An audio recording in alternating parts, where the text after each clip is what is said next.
শোনো গোপাল, তুমি তোমার রাজ্য আর তোমার রাজাকে ভীষণ ভালোবাসো। তুমি জানো না যে তোমাকে ভূতের হাতে মেরে ফেলার জন্য এটা ওই মন্ত্রী, বটা ঘটা, রাজ্যোতিষী, রাজবৈদ্য এরা সবাই মিলে ষড়যন্ত্র করেছে। কি বলছো বিড়িংভূত? আমি ঠিকই বলছি, আমি ভূত ভবিষ্যৎ বর্তমান সব কিছু দেখতে পাই। তাহলে উপায়? আরে বাবা, আমি তো আছি নাকি, তোমার কোনো চিন্তা নেই। এসো এসো, তোমাকে আরো কিছু কথা বলি।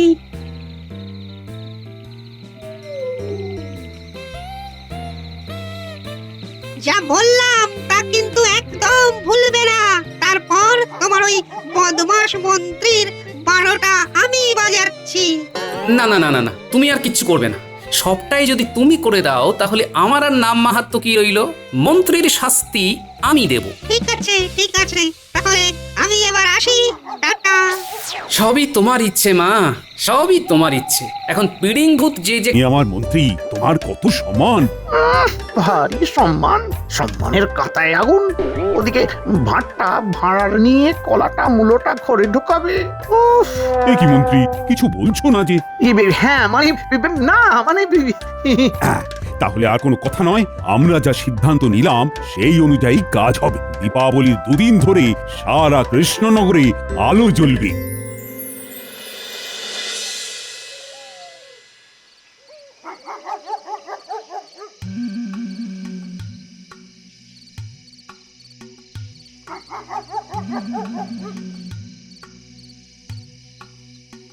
কি সৌভাগ্য, মন্ত্রীমশাই অনেক দিন পরে আমাদের বাড়িতে এসে উপস্থিত হয়েছেন। আমাদের কথা হঠাৎ করে মনে পড়লো। মহারাজ এবার কালী পুজোর 2 দিন ধরে প্রসাদ খাওয়ানোর ব্যবস্থা করেছেন, আর ভাঁড়ারের দায়িত্ব দিয়েছেন গোপালকে। ব্যাস ব্যাস ব্যাস ব্যাস, বুঝতে পেরেছি আপনার আগমনের কারণ। গোপালকে শায়েস্তা করতে হবে। একটু ভুল বললি ঘটা, শায়েস্তা করার উপায় বার করতে হবে। একদম সঠিক ধরেছিস। একটা জুৎসই উপায় বার কর না রে, যাতে যাতে করে গোপাল পুজোতে না থাকতে পারে। হ্যাঁ, ভেবে ফেলেছি মন্ত্রীমশাই, শুনুন।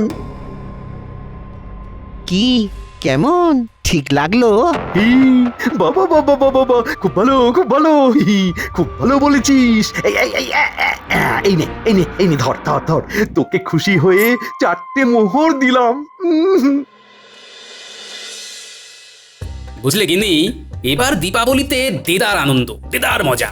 2 দিন ধরে সকালে রাতে মায়ের প্রসাদ খাওয়াবেন মহারাজ। আর বাজি বাজি ফাটাবো না, দুম ফাট। না না না, দুমফট ওই শব্দবাজি একদম নয়। এটা আলোর উৎসব, শুধু আলোর বাজি, ফুলঝুরি, রং মশাল। চরকি, বুড়ি চরকি আর চরকি। আর তোমরি 2 দিন ধরে এই তা আমার তো অনেক কাজ, তাই না গো? হ্যাঁ, আমার তো আবার ভাড়ারের দায়িত্ব। মহারাজ বলেছেন আমার হাতে চাবি থাকবে, আমার অনুমতি ছাড়া কিচ্ছুটি নেওয়া যাবে না। হ্যাঁ, গোপাল দাদু আমাদের বাজি কিনে দেবে না? দেব না কি রে? কালী পুজোয় তোরা বাজি পোড়াবি না তা কি হয়? তোদের জন্য রং বেরঙের ফুলঝুরি, রং মশাল, তারাবাজি, তুবড়ি সব এনে দেব। একটা কাজ করে দিতে হবে বুঝলি? একটা কেন, 1000টা কাট করে দেবো। কি করতে হবে শুধু বলো। আমার সাথে হাতে হাতে ভাড়ারের কাজ সামলাতে হবে, পারি না? এটা আবার একটা কাজ হলো? এ তো আমাদের কাছে নস্যি, কি বল? হ্যাঁ, তাছাড়া আর কি? নাও এবার খাবার বারো দেখি, কবজি ডুবিয়ে সবজি ভাত খাই। নাও সভাকবি, এমন একটা কবিতা শোনাবে যেন সকল অতিথি একেবারে ধন্য ধন্য করে। অবশ্যই মহারাজ, কবিতা শোনাবো আজ। মন্ত্রী, কি হলো? তুমি পাথরের মতো দাঁড়িয়ে কেন? কি হয়েছে? স্বপ্ন দেখেছি মহারাজ, মনটা খুব ভারী হয়ে আছে। কি স্বপ্ন দেখেছেন সেটা বলে ফেলুন, দেখবেন তুলোর মতো হালকা হয়ে যাবেন। কি যে স্বপ্ন দেখলাম মহারাজ, কি বলবো। ওই আমাদের পুরনো ভাঙাচোরা জমিদার বাড়ির মধ্যে কে যেন আদুর গায়ে ধ্যান করে চলেছে। হ্যাঁ, কে মন্ত্রী? কাকে দেখলে? আমি সেটাই তো বুঝতে পারলাম না মহারাজ। স্বপ্নে মুখটা স্পষ্ট নয়, কেমন আবছা। তারপর একটা বিকট হাসি। ভয়ে আমার ঘুম ভেঙে গেল মহারাজ। মহারাজ, আমি খুব ভয় পাচ্ছি। মন্ত্রী মশাই, কাল আপনার রাতের খাওয়া ভালো হজম হয়নি না? গোপাল, তুমি যতই আমাকে নিয়ে মজা করো, আমি কিন্তু আজ তোমাকে কিচ্ছুটি বলবো না। আমি সত্যি খুব ভয়ে আছি। ও রাজ্যতীষী, তুমি এই মন্ত্রীর স্বপ্ন দর্শন নিয়ে কিছু বলো। আমাকে গণনার সময় দিন, আমি কাল মন্ত্রীমশাইয়ের স্বপ্ন বিচার করে ফলাফল জানাচ্ছি। তা কাল সকালে তোমার গণনার ফলাফল জানতে পারবো তো? পারবেন মহারাজ।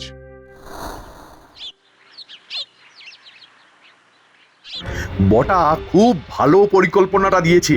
আমরাও আপনার সাথে তালে দিচ্ছি তাল। দেখুন না কি ঘটে রাজসভায় আগামীকাল। যাই ঘটে, কালী পুজোর দিন যেন আমি গোপালকে রাজ্যের ত্রিসীমানায় না দেখি। গোপাল যাবে, কেন এত চিন্তা? চিন্তা ভাবনা মানেই রক্তচাপ বৃদ্ধি। কেন বৃথা রক্তচাপ মধুমেহকে আমন্ত্রণ জানাচ্ছেন? এই যে পরিকল্পনা হচ্ছে, গোপাল চিরতরে মহাপ্রস্থানের পথে চলে যাচ্ছে। ওকে কায়দা করে ওই পুরনো জমিদার বাড়িতে নিয়ে যেতে হবে, তারপর তো যা করবে সব ভূতে। সব করবে ভূতে, আর গোপাল ভুলে যাবে শুতে।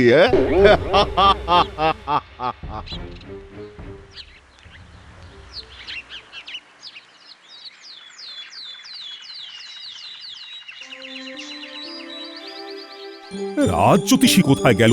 ও আসতে এত দেরি করছে কেন? হয়তো গণনা এখনো শেষ হয়নি মহারাজ। মহারাজ, স্বপন একটা মনের ভ্রম, স্বপ্নের কোনো বাস্তবতা নেই।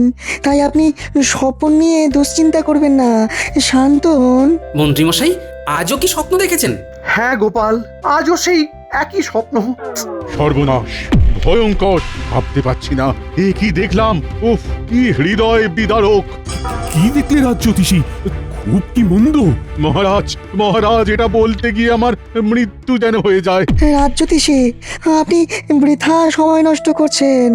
আপনার যা বলার বলে দিন। আপনি আর গৌরচন্দ্রিকা করবেন না, যা বলার বলে ফেলুন। মহারাজ, মহারাজ, গত রাতের চন্দ্র আর আজকের সকালের সূর্যকে একত্রে বেঁধে এক প্রবল গণনা করে জানতে পেরেছি মহারাজ এই স্বপ্নের অর্থ। মহারাজ, মহারাজ, রাজ্যের তো সমূহ ক্ষতি। মানে? মহারাজ, মহারাজ, আপনার প্রাণ সংশয় আছে। আপনার প্রাণ সংশয় মানে তো রাজ্যের ক্ষতি। আপনি তো আমাদের অভিভাবক মহারাজ। কি বলছেন কি? আপনার আপনার গণনায় কোনো ভুল নেই তো? না গোপাল, আমার গণনা নির্ভুল। কিছু প্রতিকার নেই? আছে, আছে, আছে, আছে, আছে। মহারাজের খুব প্রিয় কেউ যদি পুরনো ভাঙা জমিদার বাড়ির মধ্যে ভূত চতুর্দশীর রাতে সারা রাত এক আসনে আদুর গায়ে ধ্যান করতে বসে, তবে এই মহারাজের ওপর থেকে অভিশাপ নেমে যাবে। ওরে বাবা, ওখানে তো হাজার ভূতের মেলা। আর কোনো উপায় নেই? না, না, না, আর কোনো প্রতিকার নেই। মহারাজের প্রিয় কোনো ব্যক্তিকেই ওই কাজ করতে হবে। আমার প্রিয়? মহারাজ, আমাকে কি আপনি আপনার প্রিয় ভাবেন? আপনি তো আমার প্রভু। আমি যাব, আমার কোনো ভয় নেই মহারাজ। আমার গোপাল, কিন্তু সে তো খুব... ব্যাস, তীর নিশানায় লেগেছে। জয় মা, জয় মা। আমি সত্যি আজকের ঘটনাটা মন থেকে কিছুতেই মানতে পারছি না। গোপাল, তুমি বুঝতে পারছো না? এটা মন্ত্রীমশাইয়ের চাল। এর সাথে ওই রাজবৈদ্য আর রাজ্যতীষীও আছে। আমি কিচ্ছু জানি না, শুধু জানি আমার মহারাজের প্রাণ সংশয়। তুমি আর একটু গভীরভাবে ভাবো। তোমাদের সকলের শুভেচ্ছায় আমি ঠিক বেঁচে ফিরবো। ফিরে এসে কালী পুজো করতে হবে না? দীপাবলিতে আলো দিয়ে সাজাতে হবে তো, নাতি নাতনিগুলোর সাথে ফুলঝুরি রং মশাল জ্বালাতে হবে তো, কত কাজ। ওই তো আমার বাড়িও এসে গেছে। এসো, তোমাকে সাপ তাড়ানোর তরলটা দিই। আমার নতুন আবিষ্কার। হ্যাঁ, ব্যাস, তাহলে তো ল্যাটা চুকেই গেল। তোমার আবিষ্কার আমাকে রক্ষা করবে।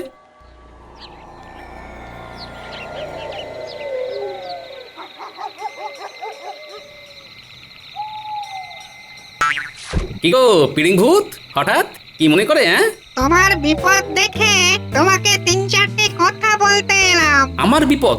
তা বটে, মহারাজের বিপদ মানে তো আমারও বিপদ। কথা বললো, সেইগুলো মনে রেখে কাজগুলো করতে হবে।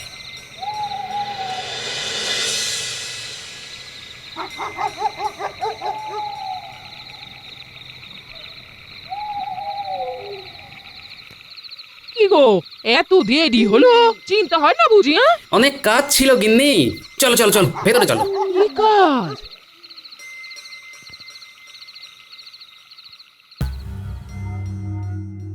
মহারাজ আপনি এটা কি করলেন মহারাজ?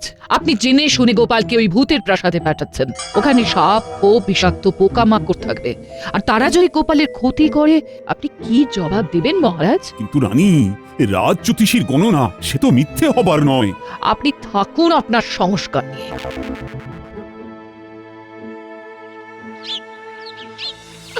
এই যে আমার বানর সেনা, এই নে তোদের ফুলঝুরি, রং মশাল, তুবড়ি, চরকি সবই থলের মধ্যে আছে। আজ ভালো করে রোদে দিবি কিন্তু। দূর, আমাদের একদম ভালো লাগছে না, তুমি কোথাও যাবে না।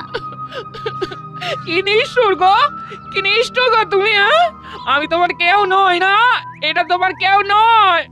তোমার যদি কিছু বিপদ হয় তাহলে আমাদের কি হবে? কিচ্ছু হবে না গিন্নি, মা কালীর আশীর্বাদের হাত আমার মাথায় আছে। আজ রাতের কাজটা করে ফিরে এসে পুজোর হাল ধরতে হবে তো, মহারাজের ভাঁড়ারের দায়িত্ব নিতে হবে না? কাল কখন আসবে? কখন আবার? সকালে, সকাল থেকেই তো ভোগ রান্না শুরু হয়ে যাবে।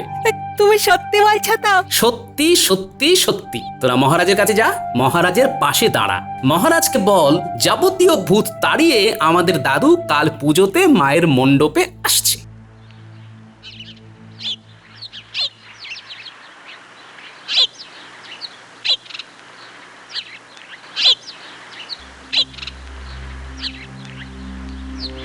মহারাজ, এখন ভাবছি কেন যে স্বপ্নটা দেখতে গেলাম। স্বপ্নটা তো আর ইচ্ছাকৃত ব্যাপার নয়। তোমরা এখান থেকে যাও তো, আমাকে একটু একা থাকতে দাও। এই নিরানন্দের পুজো আমি চাই না। পুজো তো প্রত্যেক বছর হয় মহারাজ। প্রত্যেক বছর আমার কাছে আমার গোপাল থাকে, এবারের পুজোতে সে নেই। এই কে বলেছেন? গোপাল আছে, এবং গোপাল দেখবেন কাল আসবে, জিতে ফিরবে। সে গুড়ে বালি, আজ রাতই গোপালের শেষ রাত। মানে গোপালই আপনার প্রিয় হলো, আমরা বুঝি কেউ নই? না না না, তোমরা সত্যি আমার কেউ নও। আমার বিপদ দেখে তো একমাত্র গোপালই এগিয়ে গেছে। এই তো গোপালের বানর সেনারা এসে গেছে। গোপাল কোথায়? গোপাল দাদু ভূতের বাড়ি যাবে বলে তৈরি হচ্ছে। আমাদের বললো মহারাজের পাশে দাঁড়া, ভূতগুলোকে সাহায্য করে আমি কাল সকালেই ফিরে আসবো। ততক্ষণ আপনার সাথে থাকতে বলে দিয়েছে। আজ তো 14 প্রদীপ জ্বালাবার দিন, রাতে এখানে প্রদীপ জ্বালাবো। মহারাজ, ওই তো গোপালের নাতি নাতনিরাও আপনাকে বল ভরসা দিচ্ছে। আপনি এবার একটু শক্ত হয়ে পুজোর কাজে মন দিন।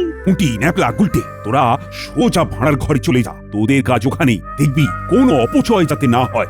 ঠিক আছে মহারাজ। প্রহরী, তুমি যাও, দেখো ওদের যেন কেউ বকাবকি না করে। বলবে এটা মহারাজের আদেশ। আরে যাও। যথাজ্ঞা মহারাজ। যা বাবা,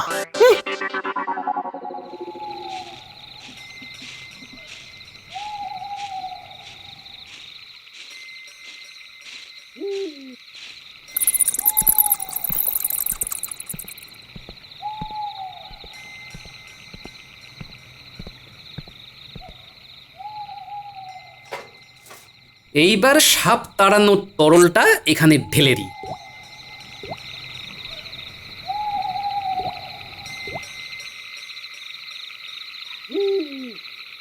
আরাম করে বসি, দেখি কটা ভূত আসে আমাকে জ্বালাতে। অনেকদিন পরে একটা নধর মানুষ এসেছে, জমিয়ে খাবো। মাথা খাবো, মাথা খাবো, কিরমির কিরমির খাবো খাবো খাবো খাবো খাবো খাবো খাবো খাবো। হাত খাবো, পা খাবো, কড়মড় কানের মাথা কড়মড়। খেলে চুপ কর। তোদের মতো পেটুক ভূত আর দেখিনি, খাবি খাবি করে চিৎকার করছে। খেয়ে হজম করতে পারবি সেই জোর আছে তোদের? মানে কি বলতে চাইছো গো? আমাদের চিনো? আমরা যা খাবো তাই হজম হবে। আমরা হলাম ভূত, আমি হলাম বড় ভূত। আর আমি হলাম ছোট। তোরা আমাকে চিনিস? হ্যাঁ, আমার নাম গোপাল ভাঁড়। গোপাল ভাঁড়কে খেয়ে হজম করা যায় না, বুঝলি? এই, তুমি আমাদের দেখে ভয় পাচ্ছ না কেন? তোদের দেখে ভয় পাওয়ার আছেটা কি? হ্যাঁ, শিরিঙ্গে শিরিঙ্গে ভূত। আমাদের ক্ষমতা জানো? হ্যাঁ, আরে তোরা আমার ক্ষমতা জানিস? তোর নাম তো খুদে ছিল, তাই না? আরে তুমি কি করে জানলে? হ্যাঁ, আমি জানবো না তো কে জানবে? হ্যাঁ, আমি তোদের নারী নক্ষত্র সব জানি। তোরা তো ভূত হয়ে বেশ মজাতে আছিস, আর ওদিকে তোদের বাড়ির কি হাল সেটা জানিস? বাড়ির হাল? আমাদের বাড়ির হাল? হ্যাঁ রে গুলো, কিরে তোর পরিবারের কথা মনে পড়ে? ছোট্ট বাচ্চাটা, হ্যাঁ, জানতে চাস না? কিরে খুদে, তোর ছেলেটা বড় হয়ে কিরকম আছে জানতে চাস না? হ্যাঁ হ্যাঁ জানতে চাই কেমন আছে? খুব কষ্টে আছে রে। আমি কাল ওদের হাতে কিছু সোনার মোহর দেবো বুঝলি, যাতে ওরা খেয়ে পড়ে বাঁচতে পারে। ওদের কষ্ট আর চোখে দেখা যায় না রে। তুমি এত সব জানো? জানবো না? আমি কি যে সে লোক নাকি? আমি হলাম ভূতেদের ওঝা। যেসব ভূতকে মানুষে ধরে সেই সব ভূতকে সুস্থ করি। আমাদের কি সৌভাগ্য, আমাদের ভূত জন্ম সফল হলো। আমার একটা কাজ করে দিতে হবে কিন্তু। বলো কি করতে হবে? এই প্রাসাদটাকে পরিষ্কার পরিচ্ছন্ন করতে হবে। কতক্ষণের মধ্যে করতে পারবি? এসব আবার কাজ নাকি? নাও দেখো, পলক ফেলতে না ফেলতেই প্রাসাদ পরিষ্কার। এই দেখো গোপাল ওঝা, কিরকম পরিষ্কার করে দিয়েছি। ওরে, তোর কি কাণ্ডজ্ঞান হবে না? তুই নাম ধরে ডাকছিস, তুমি করছিস। কর্তা বলে ডাক, কর্তা। ওর খুব ভুল হয়ে গেছে, আপনি ওকে ক্ষমা করে দিন। হ্যাঁ কর্তা, কি বলতে কি বলে ফেলেছি, মুখ্য সূক্ষ্ম ভূত তো। ঠিক আছে ঠিক আছে, আমি কিছু মনে করিনি বুঝলি। খুদে গুলো, কাল খুব কাজ। কাল তোদেরও একটা কাজ করতে হবে বুঝলি। কি কাজ কর্তা? কাল সকাল হলে আমার সাথে তোরা সবাই যাবি রাজপ্রাসাদে। ওখানে 3টে বদমাস মানুষ আছে, তাদের ঘাড়ে উঠে নৃত্য করবি মনের সুখে। কি পারবি তো? ঠিক আছে কর্তা। তাহলে আমি এখন একটু গড়িয়ে নিই বুঝলি। খুব ঘুম পেয়েছে। আপনি শুয়ে পড়ুন কর্তা, আমরা আপনার হাত পা টিপে দিচ্ছি। কি শান্তি। শোন বাবারা, ওই সকালে সূর্য ওঠার আগে আমাকে ডেকে দিবি। হ্যাঁ, অনেকটা পথ আবার হাঁটতে হবে, আর তোরা সবাই আমার সঙ্গে যাবি বুঝলি। ঠিক আছে কর্তা। ঠিক আছে কর্তা।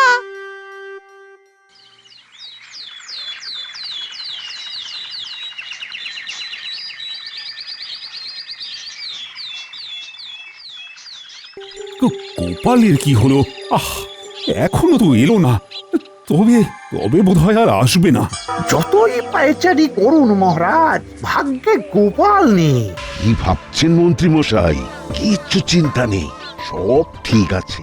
আর একটু সবুর করুন, খবর এলো বলে। ওই দেখো গোপাল। গোপাল আসছে। প্রণাম মহারাজ। তুমি পুরো রাত ওই পুরনো জমিদার বাড়িতে ধ্যান করনি? ছাড়ো না, আমার পুজোর দিনে গোপাল চলে এসেছে, ব্যাস আর কিচ্ছু চাই না। সবে ধ্যান করতে যাচ্ছি, ঠিক সেই সময় ভূতের দল নৃত্য করতে করতে চলে এলো। এত গোলমাল শুরু করলো যে কি আর বলবো মহারাজ। তারপর সারা রাত তারা আমার সেবা করলো। কখনো না, এটা হতে পারে না। ওরা ভয়ঙ্কর ভূত, ওরা তোমাকে সেবা করেছে। তুমি আমাদের বাচ্চা ছেড়ে পেয়েছো নাকি? মহারাজ গোপাল মিথ্যে কথা বলছে। ভূত কখনো ভয়ঙ্কর হয়? মানুষই ভয়ঙ্কর হয়। আর আমি মিথ্যে কথা বলিনি, তার প্রমাণ দিচ্ছি। এই খুদে আর গুলো, শুরু কর তোদের খেলা।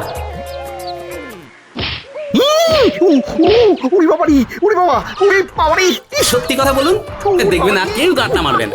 কি সত্যি কথা? মন্ত্রী মশাই আমাকে বিপদে ফেলার জন্যই ওই স্বপ্ন দেখেছিলেন। কি মন্ত্রী, এ কি শুনি? কি রাজ্যতীষী, ঠিক কি ঘটেছিল বলুন তো? থামতে বলো, আমি সব বলছি। খুদে গুলো, তোরা থাম। মন্ত্রী মশাই বলুন। সব দোষ আমার।